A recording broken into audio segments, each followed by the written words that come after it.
السلام علیکم ورحمۃ اللہ وبرکاتہ۔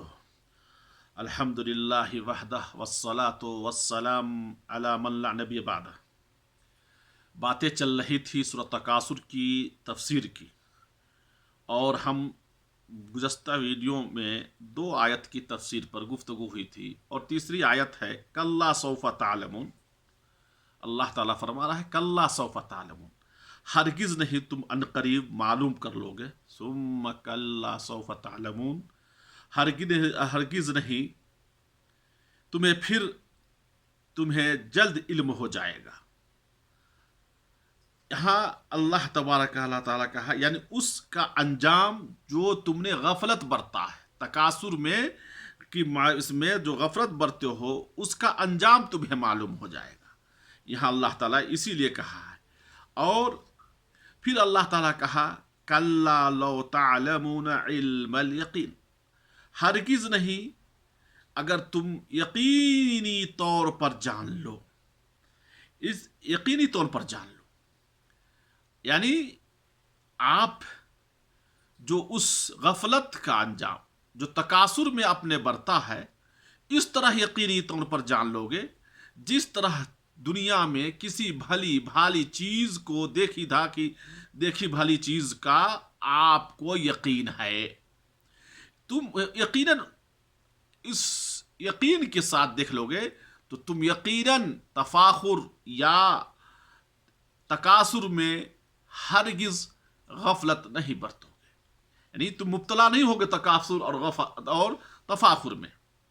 پھر اللہ تعالیٰ کہا لترون الجحیم، تم بے شک تم جہنم کو دیکھ لو گے، اور یعنی اس کی سزا بھگتو گے جو غفلت تم نے کیا ہے اور تفاخر میں یا تکاثر میں مبتلا ہوئے تھے، اس کا نتیجہ ہے۔ پھر اللہ تعالیٰ کہا ثم لترونها عین الیقین، اور تم اسے یقین کی آنکھ سے دیکھ لو گے، یعنی نفس الیقین، آپ آنکھ کو سے ساتھ دیکھیں گے اور مشاہدہ بھی کریں گے۔ اسی لیے یہاں اللہ تعالیٰ علم کو 2 حصوں میں تقسیم کر دیا، ایک ہے علم الیقین، ایک ہے عین الیقین۔ اسی لیے ابراہیم علیہ السلام نے فرمایا رب ارنی کیف تحیی الموتیٰ، کہ اے میرے رب مجھے دکھا دے تو مردوں کو زندہ کیسے کرتا ہے۔ پھر اللہ تعالیٰ کیا کہا کہ اولم تؤمن، کیا تم ایمان نہیں رکھتے ہو کہ میں مردہ کو زندہ کرتا ہوں؟ تو ابراہیم علیہ السلام کہتے ہیں والا، کیوں نہیں، مجھے تو یقین ہے، ولکن لتطمئن قلبی، لیکن میں اپنے اطمینان قلب کے لیے۔ یہاں اللہ تعالیٰ نے موسیٰ علیہ السلام، یہ ابراہیم علیہ السلام نبی تھے، ان کو اللہ کی قدرت سے موتا کو مردہ کو زندہ کرنے کا یقین تھا، اس میں کہیں سے کوئی شک نہیں تھا، لیکن وہ ارادہ ہے، ان کا ارادہ یہاں یہ تھا کہ یقین میں اور زیادتی ہو اور اطمینان قلب ہو۔ کب؟ یہاں عین الیقین اور علم الیقین دونوں اجتماع ہو جائے تب۔ عین الیقین کہتے ہیں کسی چیز کو آپ مشاہدہ کر لیں اپنے آنکھوں سے دیکھ لیے، عین الیقین ہوا۔ علم الیقین ہے کہ آپ کو علم میں ہے اور اس میں کوئی شک نہیں ہے، جیسے ہمیں علم میں ہے کہ ہمارے نبی آخری نبی محمد صلی اللہ علیہ وسلم تھے، یہ علم ہے اور اس میں کہیں سے کوئی شک نہیں ہے۔ یہاں یہ علم الیقین اور عین یقین جمع ہو جائے گا اس میں، یعنی آپ جہنم کی عذاب کو اور اس میں جو غفلت کا انجام ہوگا اسے علم الیقین بھی، اور یہ عین الیقین جب اس میں داخل کیا جائے گا، اللہ تعالی ہم لوگوں کو جہنم کے عذاب سے محفوظ رکھے، تو آپ اس تینوں چیز کو دیکھ لیں گے۔ پھر اللہ تبارک و تعالیٰ کہا ثم لتسألن یومئذ عن النعیم، کہ پھر اس دن تم ضرور بھی ضرور نعمتوں کا سوال ہوگا۔ کس دن؟ یومئذ سے مراد ہے قیامت کے دن۔ آپ کو مقبرہ میں قبر میں ڈال جانے کے بعد، اور یہاں خطاب تمام لوگوں کے لیے ہے جو تو ہے، اور یہاں مومن سے سوال اس لیے کیا جائے گا تذکیراً، اور کافروں سے سوال کیا جائے گا اس کو توبیخ کے لیے۔ اور قیامت کے دن یہ سوال ہوگا۔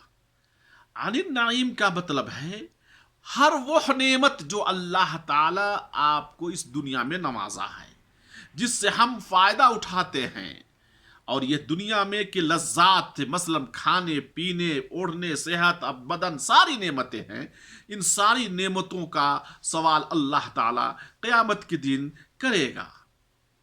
اسی لیے اللہ کے رسول صلی اللہ علیہ وسلم ہے کہ وہ حدیث کافی مشہور ہے کہ ایک دن ابو بکر و عمر رضی اللہ تعالیٰ عنہ دھوپ کی تپش میں مدینہ میں باہر نکلے ہوئے تھے، اور تو پھر اللہ کے رسول صلی اللہ علیہ وسلم سے بھی اچانک ملاقات ہو جاتی ہے۔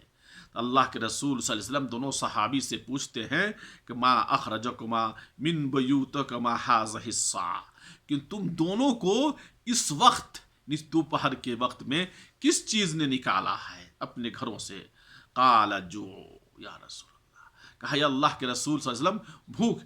اللہ کے رسول صلی اللہ علیہ وسلم پھر ایک صحابی کے پاس لے گئے، مختصر حدیث ہے، اور وہاں اللہ کے رسول صلی اللہ علیہ وسلم کو کھانا پیش کیا گیا۔ اس وقت اللہ کے رسول صلی اللہ علیہ وسلم اس کھانا کو دیکھنے کے بعد کھانے کے وقت کہتے ہیں والذی نفسی بیدہ لتسألن عن ھذہ النعمہ، نعیم ھذہ النعیم یوم القیامہ، کہ اس ذات کی قسم ہے جس کے قبض قدرت میں میری جان ہے، اس نعمت کے بارے میں بھی اللہ تعالیٰ سے تمہیں قیامت کے دن سوال کیا جائے گا۔